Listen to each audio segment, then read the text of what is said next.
Education stories really dominating headlines. One dealing with a basketball superstar's school not living up to its promises, and guidance from the teachers union about hanging pride flags and Black Lives Matter signs in the classroom.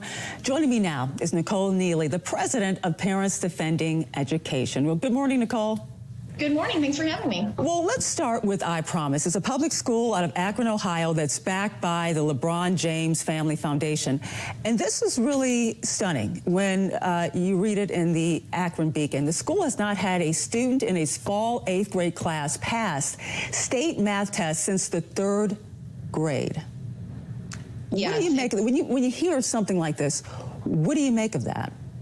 It's heartbreaking. This is not a time to score political points. These are children. These are families that sent their children to a school hoping and expecting that their children would learn and do better.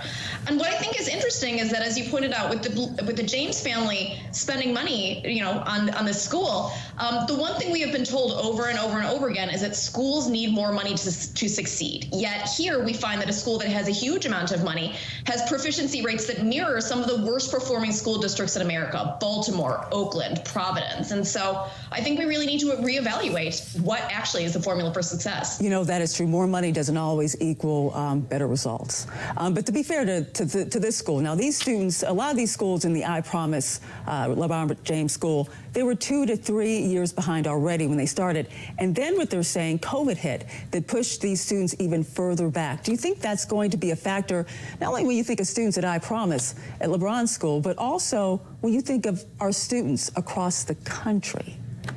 Yes, this has certainly been a problem. America was not in a great shape educationally even before the pandemic.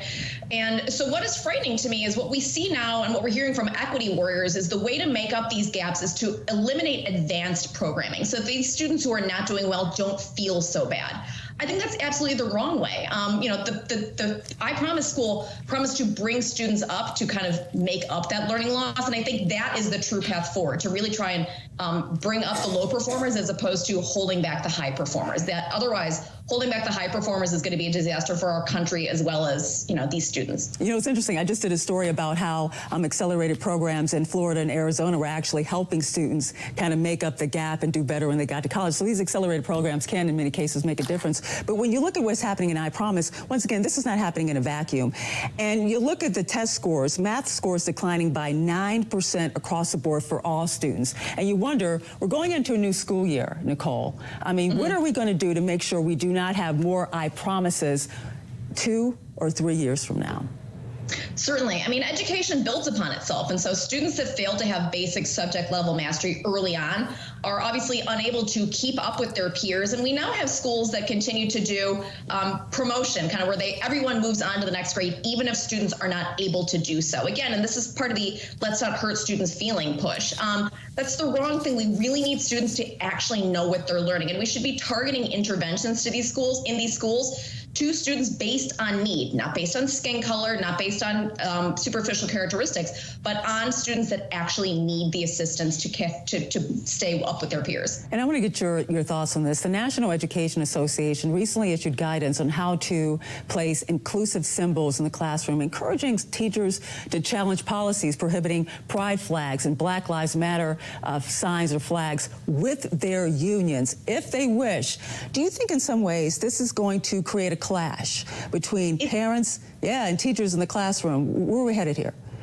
Absolutely, this is going to create a clash. I think it is unconscionable that the teachers' unions are using their members as human shields. We are seeing teachers flee the classroom in huge numbers. And when you look at polling as to why they're leaving, it is not because of angry parents. It is not because of salaries. It is because they feel, they worry about classroom discipline, and they feel unsupported both by their leadership at their schools, their administration.